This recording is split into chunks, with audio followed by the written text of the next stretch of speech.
All right. That's just a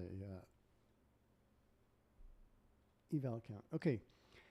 Um, let's take a look at Bitcoin's price action using ICT concepts. So again, beginning with the monthly, I'm going to do the higher time frame less than previous days because we've already done it. I look at yesterday's for a look at this. We have, well, that's it. I'm just going to move on from the monthly and the weekly. So I'd pointed out that if the weekly candle closes above this, then I would say that would become a valid market structure shift on the weekly time frame. But for now, the most relevant market structure shift that we have is over here, bearish. And I pointed out, see yesterday, that the last time we had a bearish market structure shift, as far as I could tell, was back in November 2022. So I think that's significant. I also think that we're likely to come down and rebalance some of this at some point. I don't know if it's now or coming back up and then only to come down. I don't know, but we'll find out. This is that monthly bullish inversion for value gap. Let's go to the daily. Okay, daily. So let's take this off. All right, what do we have here? So daily has been, we've been in bearish since, I guess around here, if you want to go from when we had a close below markets, below swing low. So market structure shift to the downside was way back in the beginning of June. And then we've continued lower. We closed below that swing low. And then we've actually turned around and went higher. So we had these rejections over here, found support inside this, these two bullish fair value gaps or BISIs, and curled back up. Now, here we had a bearish inversion for value gap, which I'm going to take off because we have closed above it. So I'm going to, assume that that's invalid. We've also invalidated this bearish order block.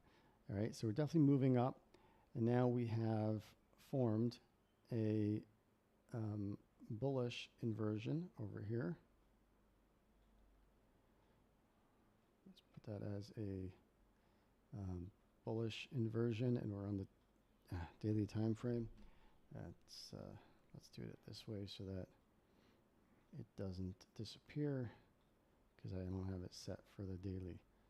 All right, let's just add a D for daily. Okay. Now, what's on the daily? We do have a valid market structure shift above over here, and if we draw a range, a dealing range from here to here, which I've done, right, from the high to the low, the midpoint equilibrium is right around here. We've come up into the 70.5%, between above 62 and so on. We're now in optimal trade entry. If this is a retracement and we wanted to go short, I don't yet know if it's a retracement and we want to go short. It may very well be. We do not yet know. We'll have to see what happens. So so far today we went higher and then we've come down below yesterday's close. Okay, we're not yet below yesterday's open, or we're below yesterday's close. I'm also taking off. This was a volume imbalance on the 4 hour. Actually, we'll come down to the 4 hour, and then I'll take it off because it's we've come back through it several times. We went up and down, up and down. We're going to assume that's probably not going to be the draw anymore, although perhaps it is. I don't know.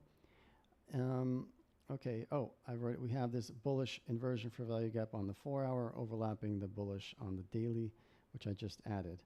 And now the question is, are we going higher or lower? And I think we'll have to wait and see what happens over the next several 4 hour candles to get a clue.